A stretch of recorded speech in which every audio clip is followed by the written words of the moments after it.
internauta do Bocão News, começa agora mais uma sabatina com os candidatos ao governo da Bahia. Na verdade, hoje seria a sabatina com o candidato João Henrique, do PRTB, mas ele informou a nossa redação que não poderia estar hoje por motivos de saúde e que estaria se preparando aí para o próximo debate que acontece no próximo sábado da Record. Então, ele não veio e hoje a gente vai fazer, então, uma conversa aqui com um bate-papo com os repórteres de política do Bocão News, que a gente está cobrindo aí esses dias, falta pouco mais de uma semana, então a gente vai comentar um pouco do que a gente tem visto, né, como pesquisas, cenário, bastidores também, que é muito importante. Então, hoje temos aqui Henrique Brinco. Olá, Júlia. Olá, Vitor, Eliezer. Vitor Pinto. Olá a todos. E Eliezer Santos. Olá, gente. A gente fez aqui um resuminho, mais ou menos, do que a gente vai falar. E a gente vai começar comentando, então, sobre a pesquisa Ibope ao governo da Bahia, ao Senado, que foi divulgada, né, essa semana e que tem movimentado bastante aí os bastidores da política. Vitor Pinto... Eu já tenho os números aqui. Então, você teve lá, 22 de agosto. Rui Costa com 50. Depois dá um salto para o dia 18 de setembro para 60 pontos.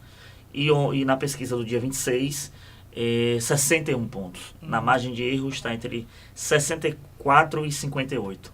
Zé Ronaldo começou com 8 no dia 22 de agosto, caiu para 7 no dia 18 de setembro e chegou a 10 pontos agora no dia 26. A margem de erro de 13 a 7 pontos. Os demais mantiveram basicamente o seu nível. João Henrique pontuou com 2 pontos, Marcos Mendes, Célia Sacramento, João Santana 1 ponto cada, Orlando Andrade com 0 ponto e brancos e nulos 13% e não souberam, não opinaram 11%. É o cenário. O cenário é esse. O cenário, inclusive, das pesquisas internas que a gente vê, não Rui Costa com essa quantidade toda de voto, mas liderando com larga vantagem a Zé Ronaldo. Zé Ronaldo nesse limite aí, não passa dessa margem de erro também. E pelo que eu ouço falar dos outros colegas jornalistas, é o que eles também ouvem falar nas apurações. Então eu acho que essa pesquisa Ibope também vem muito parecida com a Real Time Big Data, que veio com um cenário semelhante a esse, não é verdade, Lézer? Eu acho também que esse resultado mostra aquilo que o prefeito Assemineto tinha dito antes, que não seria uma corrida WO, né? Se ele não participasse do pleito. Mas a gente está vendo uma vantagem exagerada demais do governador Rui Costa. E eles contestam dizendo que as pesquisas não traduzem muito a realidade. Dão até o exemplo do governador Rui Costa em 2014, quando ele saiu ali com 8%, bem atrás de Paulo Souto. A diferença esse ano é que o Rui está indo para a reeleição. Conseguiu muito prefeito que era da base da oposição, ali na pré-campanha, quando a Assemineto decidiu não entrar. Então, eu acho também que não tem muita coisa a se mudar nesse cenário.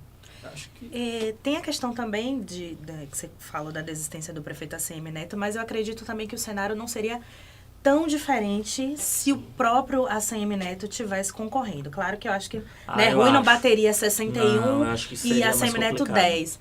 Mas eu acho que não teria uma vantagem tão grande o prefeito Assemineto, justamente. Rui está indo para a reeleição, muitos prefeitos da base já estavam, né, ali namorando o governador, então eu acho que teria mesmo essa tendência. Não sei se seria tão difícil assim para o governador uma reeleição. Seria, né, claro, o páreo seria pesado ali com Rui Costa e Assemineto, mas eu acredito que Rui também seguiria nessa linha dessa porcentagem aí de 40%, né, 45% e não iria para o segundo turno. Chama a atenção é que o deputado Lúcio Vieira Lima comentou recentemente que se Neto estivesse no páreo seria diferente. E aí talvez seja uma indicação de que talvez o MDB não deixaria a base e talvez puxaria, né, não sei qual percentual, mas ajudaria o 1%. Mas o João Santana. Mas justamente a desistência do prefeito Assemineto passou pela questão do MDB, né? Do próprio sim. prefeito não querer, Isso. né? De tentar pegar o MDB para si, Exatamente. em detrimento a Lúcio, alocar o Vieira Lima em outra agremiação, ter o controle do MDB, até porque o MDB era valiosíssimo no período da pré-campanha, tempo de televisão, Exato. fundo partidário. Então, houve essa tentativa Mas o por esse escândalo viés. de Gedel acabou com sim. que o prefeito ACM Neto desse uma brecada aí e fizesse essas articulações e o MDB foi para outro. Eu sinto assim que o prefeito ACM Neto já tinha previsto esse movimento lá atrás. Eu acredito que até por isso que ele não quis ser candidato. Ele sabia que era uma eleição difícil. O Rui Costa, ele tem a máquina na mão. É uma eleição que favorece o candidato que está no poder se divulgar, né? Porque o Rui, querendo ou não, tem obra para mostrar, né? E também, agora com essa questão do fundo partidário, você não tem como percorrer o Estado como um todo. Exato. Né? Eu vou falar aqui uma coisa, porque assim, todo mundo sabe que eu não tenho político de estimação, o Bocão News dá liberdade pra gente falar o que a gente pensa mesmo. Eu acho que o Rui Costa não era o melhor candidato. Eu acho que ele é um candidato mediano. O eleitor ele não teve opção nessa eleição. Né? O Zé Ronaldo, ele era um candidato desconhecido, né? Ele é um candidato local, né? De Feira de Santana. Não era conhecido na Bahia como um todo, não tinha condição de viajar a Bahia como um todo, a Bahia toda com essa questão do fundo partidário. Né? E o prefeito ACM Neto também já sabia que teria que correr atrás, né? O Rui Costa já estava muito na frente, né? Quando começou a corrida eleitoral. Então, eu acho que ele percebeu um pouco isso. Eu só acho um pouco preocupante essa postura do governador Rui Costa de não dar entrevistas, de uma postura até um pouco arrogante, eu acho, sabe? Estou liderando nas pesquisas, não vou dar nenhum tipo de declaração. Eu acho que a eleição acontece a cada 4 anos justamente para você discutir a Bahia, discutir os problemas. O Rui Costa não é o candidato perfeito, né? A Bahia tem muitos problemas, sobretudo na questão da segurança pública, né? Que é o grande calcanhar de Aquiles do governo do PT. Né? A questão da regulação também tem muitos problemas. Eu acho que o Rui Costa deveria vir, né, diante das câmeras, dar explicações sobre isso, ser confrontado, né? E lembrando que na pré-campanha, né, inclusive foi uma entrevista que ele fez no Se Liga Bocão na rádio, e ele falou que ia, sim, participar de todos os debates e entrevistas e não fez, né? Assim como também não veio aqui na sabatina do Bocão News. E também News. destacando que o resultado eleitoral, a gente vai falar também do cenário nacional daqui a pouco, mas é uma derrota que muito grande, assim, uma derrota acachapante para o ACM Neto, né, em todos os sentidos, né, tanto na chapa majoritária, né, para o governo, para senadores, e também, né, na nacional, né, que ele apostou todas as fichas em Geraldo Alckmin, né, se escorou em Geraldo Alckmin, né, com a possibilidade de ter um cargo nacional e tudo mais, e parece que Geraldo Alckmin vai. E a eleição, vai se ferrar. ela é difícil também no sentido da concorrência com o Rui, porque normalmente reeleição tende a ser mais difícil do que a eleição, a sucessão. Porque, por exemplo, isso se o gestor estiver bem avaliado. Então, assim, Wagner conseguiu essa proeza, eleito e reeleito. Conseguiu emplacar o sucessor, ou seja, conseguiu transferir seus votos a Rui Costa, e Rui tende até a reeleição. Fato que não aconteceu, por exemplo, com Paulo Souto lá em 2006. Tentou-se a reeleição e não conseguiu. O que aconteceu também a nível nacional? A FHC tentou a sucessão com José Serra em 2002, não conseguiu. Veio Lula, eleito, reeleito, emplacou a sucessora, reelegeu a sucessora e, pelo visto de andar da carruagem, deve eleger, ou pelo menos as amostragens da Ibope dessas últimas semanas mostram no segundo turno o confronto Haddad e Bolsonaro, mostra Haddad vencendo a eleição. Então, a gente, partindo desse recorte, Rui vem com essa força, porque há uma tendência nossa, inclusive baiana, de reeleger candidatos a governador. Só a gente puxar o histórico. Tem esse tradicionalismo também nosso. Não, Henrique tocou em um aspecto importante, que o eleitor baiano ficou meio que sem opção, né? Com o Rui liderando as pesquisas.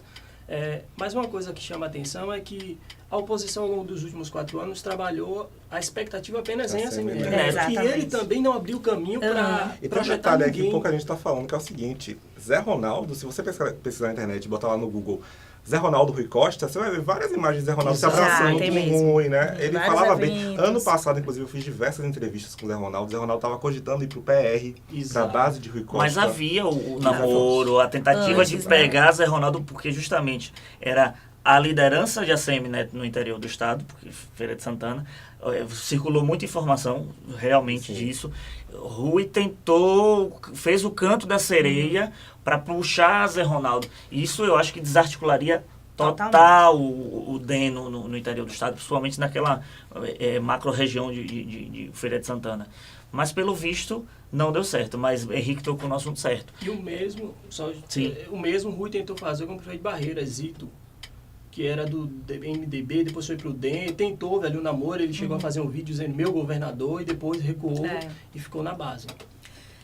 Henrique comentou a questão da derrota do prefeito ACM Neto também no Senado, né, que aí ele também teve que engolir a seco a candidatura de Irmão Lázaro, né, e que seria aí a única vitória do prefeito ACM Neto, mas que as pesquisas também, né, Vitor, estão mostrando Já trago os números que agora. A coligação de Rui Costa acordou e aí estão fazendo mesmo uma propaganda pesada na casadinha, né, de Jacques Wagner e Coronel nas últimas pesquisas já está aí empatando tecnicamente. Pois é, olha, Wagner, ele começou no dia 22 de agosto com 34%, deu um pulo para 41% no dia 18 de setembro e agora está com 43%. Irmão Lázaro tinha 23%, foi para 22%, depois para 26%. E o Ângelo Coronel tinha 7 pontos no início do levantamento, em 22 de agosto. Subiu para 15 pontos no dia 18 de setembro e agora já figura com 22%. Ou seja, 26, 22, na margem de erro de 3 pontos para mais, 3 pontos para menos, os dois se encontram em algum momento aí.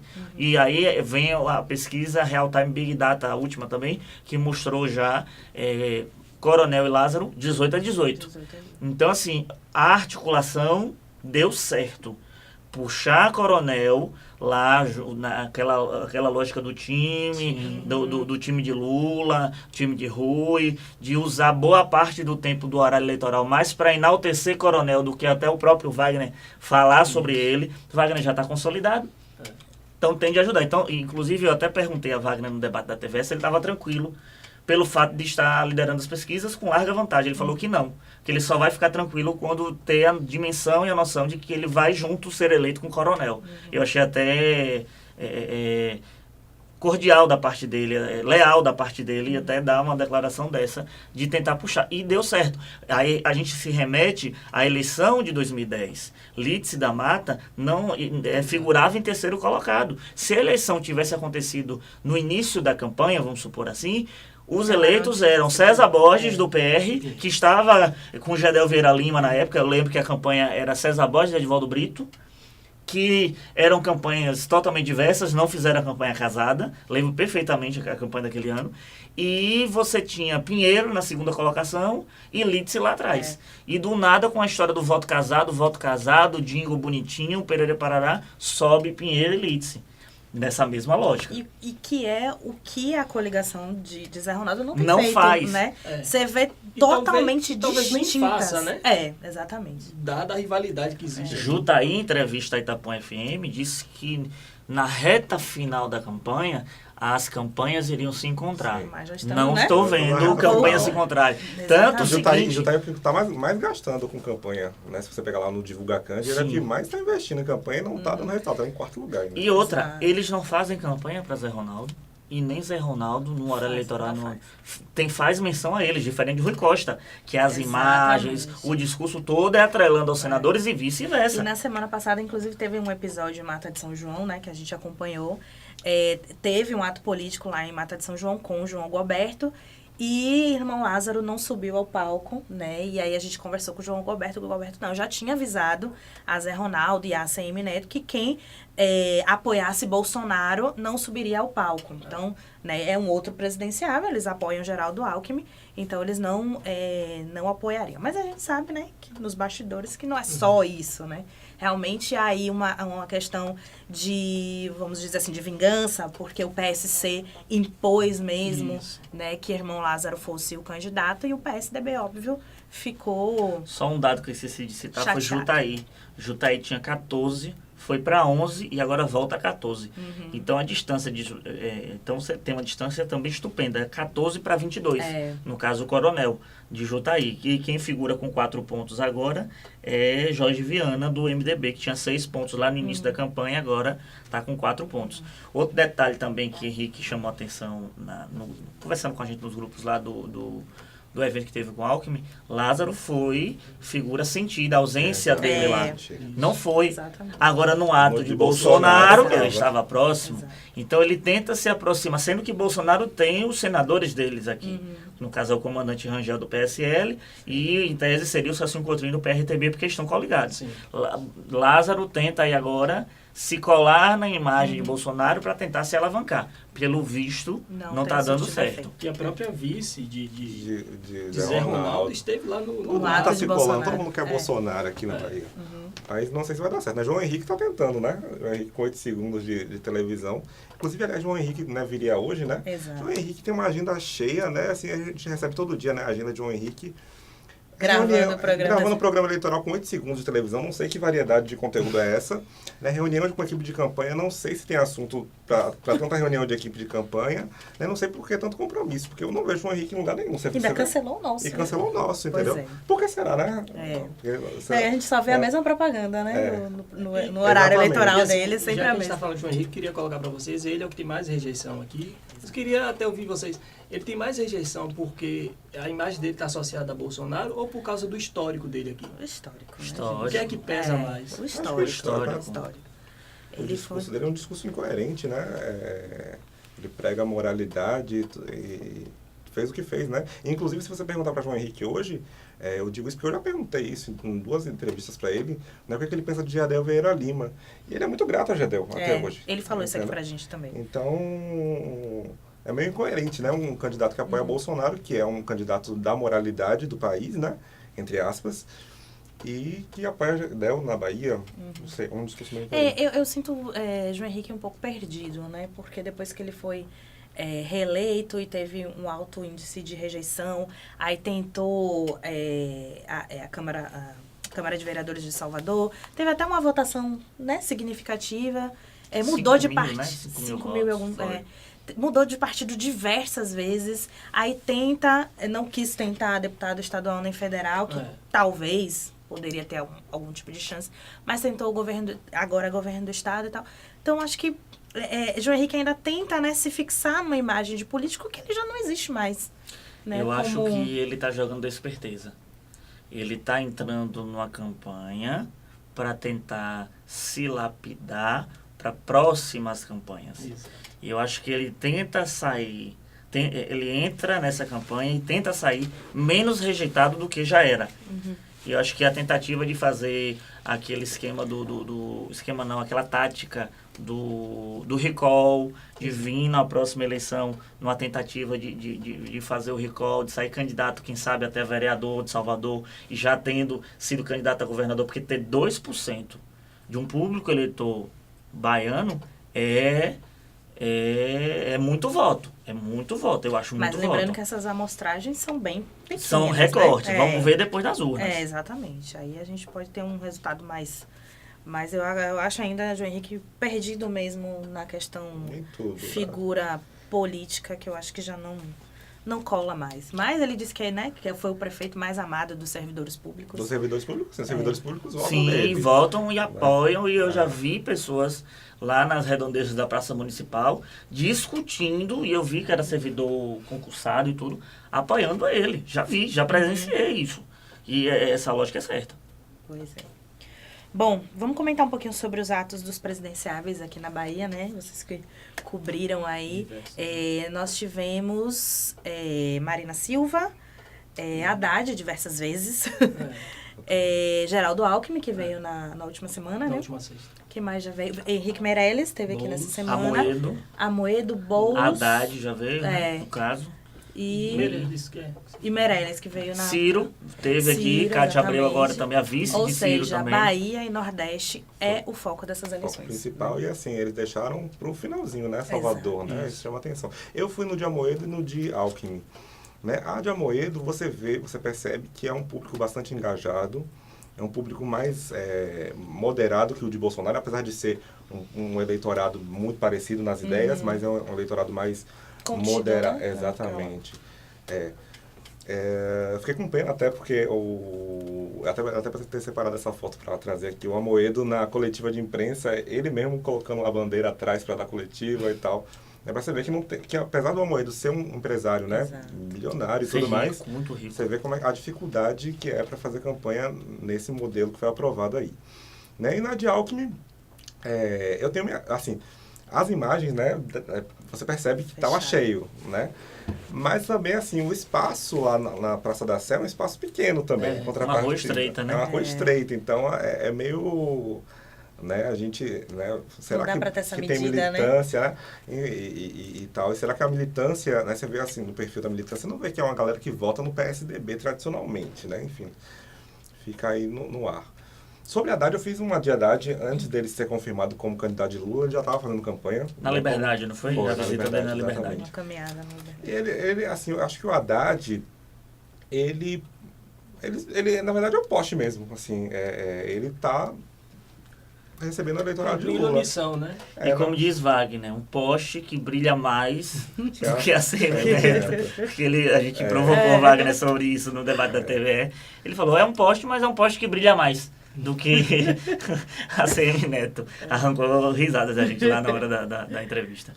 Eu fico com pena de Marina só, porque a Marina está na terceira campanha, não é isso? Terceira campanha presidencial, está saindo menor do que entrou dessa vez.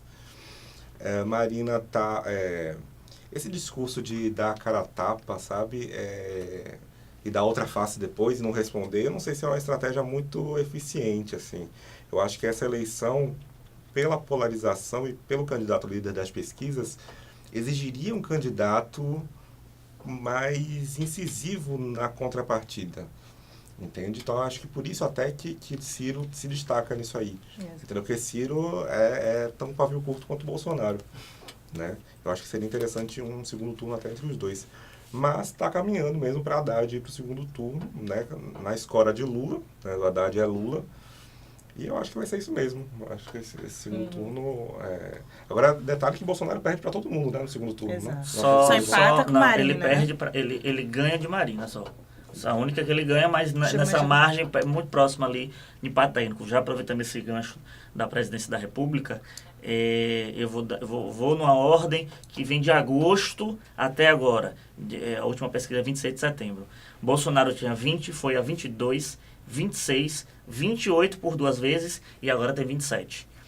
Haddad sai de 4, vai para 6, vai para 8, depois 19, 22, 21.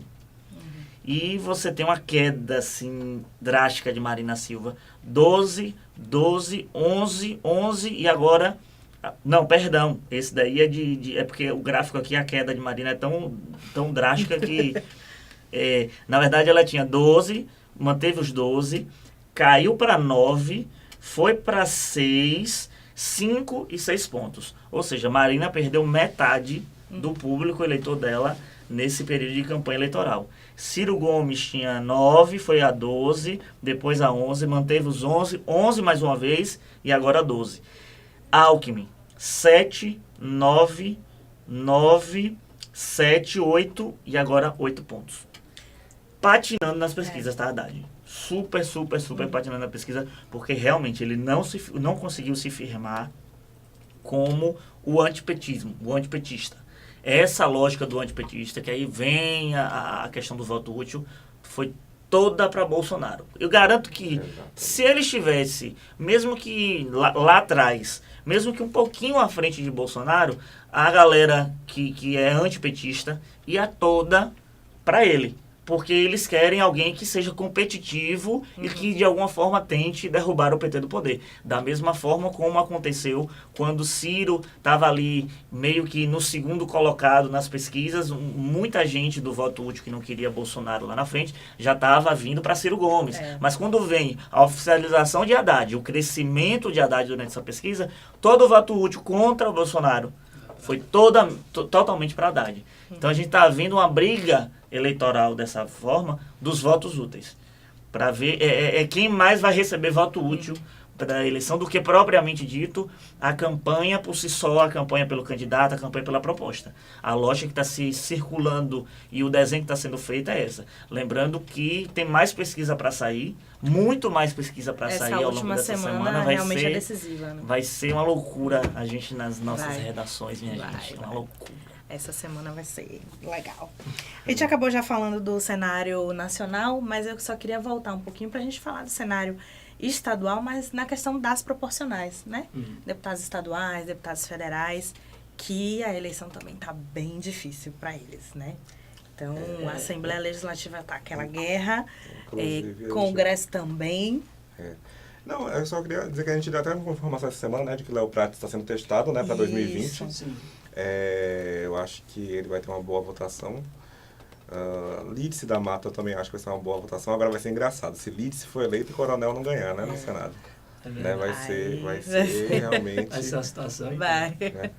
Vai ser difícil. Eu acho que a oposição para a Assembleia está prevista 7 ou 8, né? Para a Assembleia. De renovação?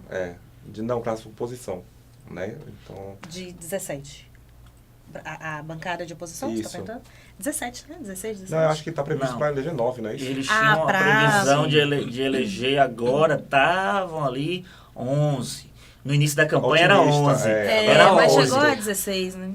A CM Neto, candidato, antes dele decidir de não ser candidato, 20, era 21. 16 para 20. Era essa a métrica deles.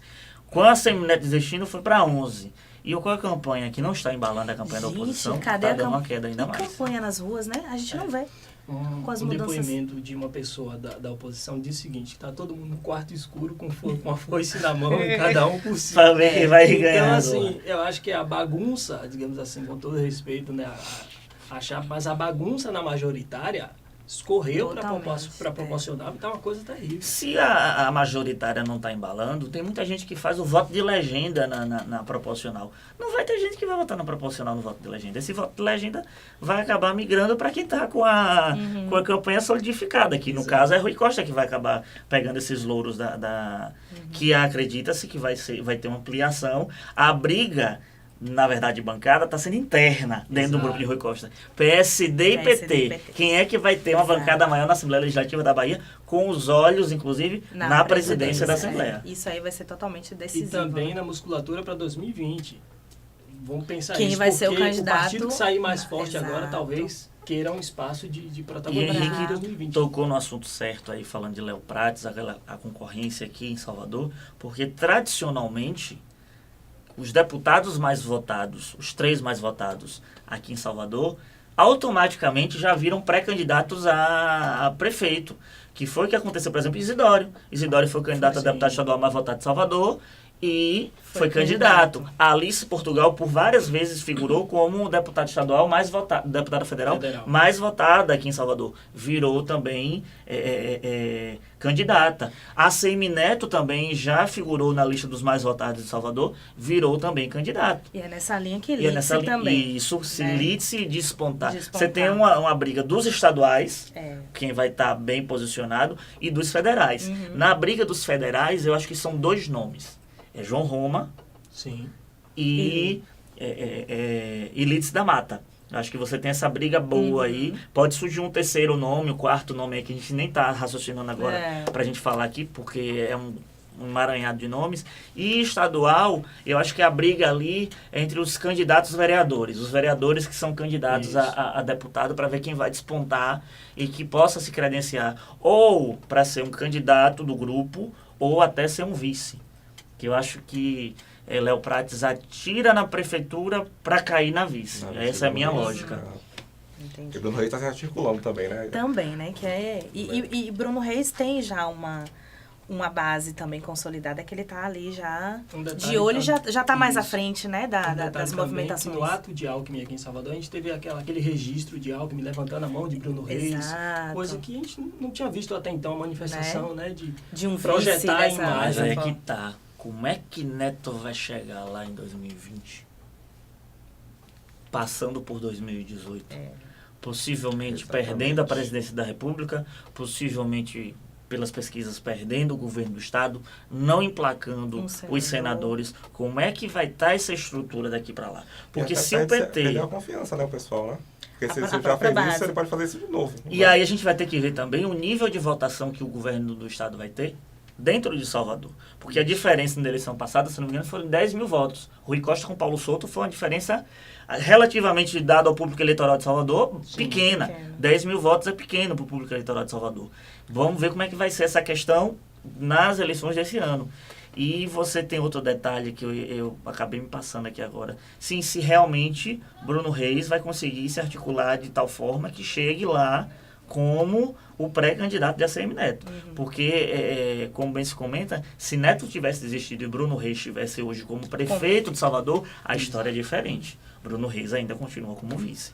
E muita gente sabe que, na verdade, aí quem é a menina dos olhos de ACM Neto é João Roma, né? Então, por isso também que tem essa briga aí. Então, na verdade, ainda tudo muito indefinido e só no dia 7 de outubro mesmo pra gente saber. O nome aqui que é Walter Pinheiro, que estava cotado para entrar no incógnita, PSD. né? Que tá sem partido, Isso, né, está sem também. partido e que se entrar no PSD pode ser uma alternativa ao grupo de Otto Alencar para a Prefeitura de São Paulo. Aí vem a questão. Pode ser até a alternativa do PSD, mas o PT vai querer apoiar? Porque ele tem seu atrito com o PT. Lógico, você, num cenário, Haddad presidente, Rui Costa governador, os 3 senadores ali que tem pelo menos uma ligação com a cidade aqui e tudo. Eu acho que aí vão trabalhar de uma maneira até mais estruturada, pensando na prefeitura, porque a prefeitura de Salvador também é trampolim para governo de estado. Dado o orçamento, dada a publicidade, como bem os vereadores da oposição falavam no tempo que eu cobri a Câmara, o inimigo mora ao lado. Os vereadores da oposição reclamavam disso, que faltava assistência a Salvador de uma maneira que barrasse a ACM Neto, que a ACM Neto teria esse trampolim. Quase foi. Quase foi na eleição desse ano. Não foi ainda, mas pode ser na próxima. Ok. Inclusive, Jacques Wagner disse que não vai ser candidato, né? Isso é importante registrar, né? Que não vai ser candidato na próxima eleição à prefeitura, que estava se especulando, né? Que ele ia ser candidato e tudo mais. E ele, existe pelo menos o Bebeto Galvão está esperando isso, né? Que o Jacques Wagner, assim que seja eleito, né? Se Haddad for eleito, ganhe também um cargo... Cogitar o Ministério da Fazenda num eventual governo de Haddad, porque eles querem mesclar para ter um perfil mais político no Ministério da Fazenda, que eu não sei se seria exatamente o perfil de Wagner. Wagner, eu acho que é naquela lógica que ele estava ali. Casa Civil, Secretaria-Geral de Governo, articulação com o Congresso, até porque Wagner, inclusive, foi um dos cotados para ser o substituto de Lula. Sim. O escolhido, o ungido oficial, original de Lula, era Wagner, e Wagner decidiu sair candidato a senador, até porque estava numa eleição praticamente garantida, como as pesquisas mostram. Ok. Gente, na próxima semana nós vamos voltar para fazer mais um balanço aqui da última semana, enfim, das eleições. E a gente vai fazer uma brincadeirinha, mas é na semana que vem. Aí, já tô com saudade. Já já tô com saudade, é bom demais. Semana que vem eu explico, você fica ligadinho, assiste a gente, acompanha todas as notícias no bocãonews.com.br. Obrigado, meninos, e a gente volta semana que vem pra gente debater. Até a próxima. Até a próxima. Tchau, tchau.